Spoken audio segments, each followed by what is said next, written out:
자, 여러분, 오늘 우리가 함께 파헤쳐볼 이야기는요, 무려 4세기에 쓰인 고전 중의 고전이죠. 바로 아우구스티누스의 고백록입니다.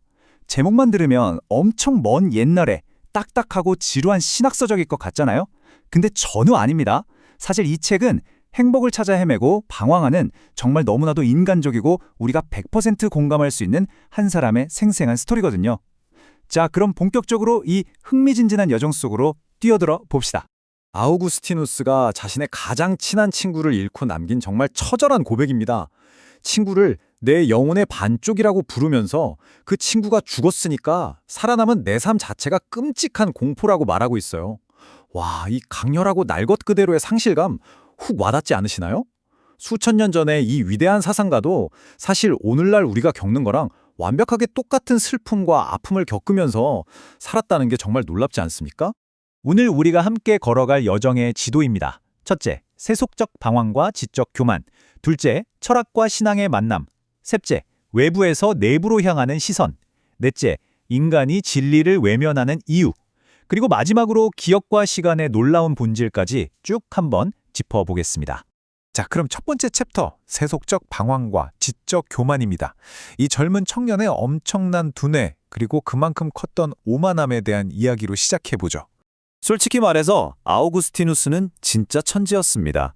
20살 때 남들은 최고의 스승한테 설명을 들어도 쩔쩔맨다는 아리스토텔레스의 최고 난이도 책을 그냥 혼자서 척척 다 읽어냈거든요. 수사학, 논리학, 기하학 이런 복잡한 학문들도 누가 가르쳐주지 않아도 단번에 이해했어요. 근데 있잖아요. 이 엄청난 지적 재능이 오히려 그에게는 깊은 함정이 되고 맙니다. 자기 머리를 너무 믿은 나머지 신조차도 길이나 폭을 가진 어떤 거대한 물리적인 물체로 상상하는 심각한 오류에 빠져버린 거예요. 영적인 진짜 실제를 못 보고 눈에 보이는 물리적 사이즈로만 우주의 진리를 다 파악할 수 있다고 착각한 거죠. 여기서 정말 흥미로운 포인트가 등장하는데요. 그가 결국 인간의 정의가 가진 한계를 뼈저리게 깨닫게 된다는 겁니다. 한번 생각해 보세요. 인간의 법이나 규칙이라는 건 우리가 사는 물리적인 시간과 공간, 그리고 그 사회의 문화적인 습관에 딱 묶여 있잖아요. 그러니까 시대가 바뀌면 계속 변하죠.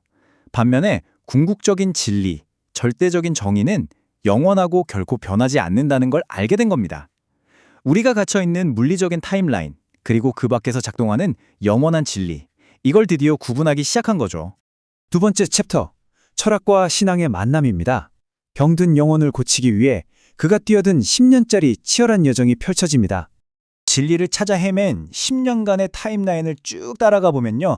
그야말로 롤러코스터 그 자체입니다. 19살에는 세상을 성과 악의 대결로만 보는 마니교에 푹 빠졌다가 20대 중반쯤 되니까 인간은 아무 진리도 알 수 없어 하는 회의주의에 기대기도 하죠. 그러다 20대 후반에 플라톤주의를 만나면서 큰 전환점을 맞습니다. 하지만 30살이 되어서도 그는 여전히 세상의 쾌락이나 욕망이라는 진흙탕 속에서 허우적대고 있었어요. 얼마나 답답하고 좌절감이 컸겠습니까? 자, 여기서 삶을 송두리째 바꾸는 결정적인 패러다임 시프트가 일어납니다. 플라톤주의 철학 참 대단하죠. 영원하고 변하지 않는 진리가 있다는 걸 머리로는 알게 해줬거든요.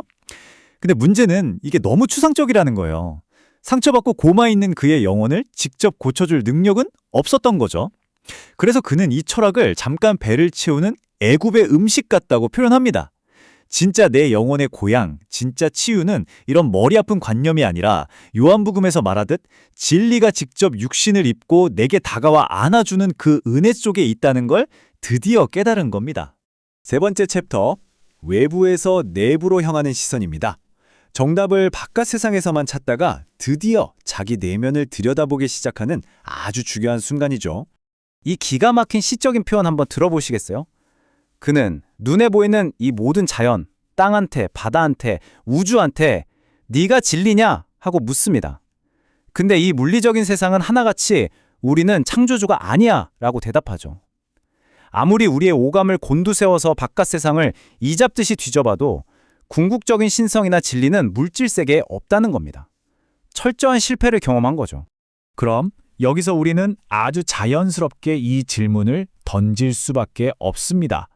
이렇게 거대하고 놀라운 우주와 만물 속에서도 진리를 찾을 수 없다면 대체 우리는 그걸 어디서 찾아야 하는 걸까요?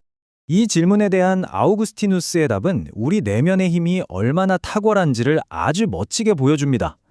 강아지나 고양이 같은 동물들도 우리처럼 눈으로 세상을 보고 귀로 소리를 듣잖아요. 물리적 감각은 똑같이 공유한단 말이죠. 근데 인간의 내면의 영혼은 완전히 다릅니다. 우리는 들어온 정보를 이성으로 해석하고 가치를 판단하고 제일 중요한 건 왜? 라고 질문할 수 있잖아요. 즉 밖에서 보이는 물질 세계보다 그걸 알아채고 판단하는 우리 내면의 정신 세계가 훨씬 더 우월하고 깊다는 걸 꿰뚫어 본 겁니다. 네 번째 챕터, 인간이 진리를 외면하는 이유입니다. 진리를 원한다면서도 끝없이 도망치고 싶어하는 우리의 모순적인 마음을 마주할 시간입니다. 여러분, 이 뼈 때리는 심리 분석을 차근차근 한번 따라와 보세요.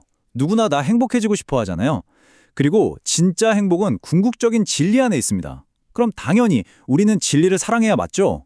근데 문제는 인간의 자존심이란 게 자기가 틀렸다는 걸 인정하기를 죽기보다 싫어한다는 겁니다. 그래서 자기가 쫓는 헛된 쾌락이나 잘못된 생각들을 꽉 쥐고 이게 진리야 하고 우겨버리죠.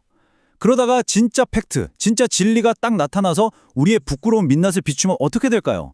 막상 자기가 틀렸다는 걸 폭로당하니까 그렇게 찾던 진리를 오만상을 찌푸리며 미워하고 외면해버리는 겁니다. 와, 정말 인간의 에고를 정확히 찌르는 통찰 아닌가요? 자, 드디어 마지막 5번째 챕터입니다. 기억과 시간의 놀라운 본질, 과거, 현재, 미래를 완전히 새로운 시각으로 뒤집어보는 클라이맥스입니다. 우주 밖을 그렇게 샅샅이 뒤져도 없던 하나님, 그 진리가 어디 있었느냐? 바로 아우구스티누스 자기 자신의 기억이라는 끝을 알 수 없는 거대하고 무한한 방 안에서 발견됐습니다. 이거 진짜 엄청난 깨달음입니다. 진리를 찾는다는 건 밖에서 새로운 걸 주워오는 게 아니라요. 우리 의식 가장 깊숙한 곳에 원래부터 숨겨져 있던 신성한 빛, 그 진리를 기억해내는 과정이었던 거예요. 그리고 이 기억에 대한 파고듦은 자연스럽게 시간이란 대체 무엇인가라는 엄청난 철학적 발견으로 이어집니다. 그러니까 핵심은 딱 이겁니다. 우주 저편 어딘가에 과거라는 창고가 있고 미래라는 대기실이 물리적으로 존재하는 게 아니라는 거죠. 과거는 이미 사라졌고 오직 우리 마음속에 기억으로만 남아 있습니다. 현재는 우리가 지금 느끼는 직관과 지각이고요. 미래는 아직 오지 않았으니 우리 마음속에 기대로만 존재하는 겁니다. 결국 과거, 현재, 미래라는 이 시간의 흐름 전체가 철저하게 우리 인간의 영혼과 마음 안에서 만들어지는 심리적인 세트장이라는 뜻입니다. 놀랍지 않나요? 이 기가 막힌 통찰을 끝으로 여러분께 아주 도발적인 질문을 하나 남기고 싶습니다. 만약에요, 지금 우리가 숨쉬는 이 현재라는 찰나의 순간이 과거의 기억으로 흘러가 버리지 않고 그냥 이대로 멈춰 있다면 어떻게 될까요? 그렇다면 우리는 시간이라는 쳇바퀴 속에 사는 게 아니라 우리 스스로가 이미 영원 그 자체 속에 살고 있는 건 아닐까요? 1600년 전 치열하게 방황하던 한 남자가 자기 내면을 미친 듯이 파고들어서 찾아낸 이 위대한 질문들. 오늘 이 탐구 여정을 통해서 여러분도 매일 당연하게 여기며 살아가는 시간, 그리고 나라는 존재의 의미에 대해 한 번쯤 깊이 생각해보는 계기가 되셨기를 바랍니다.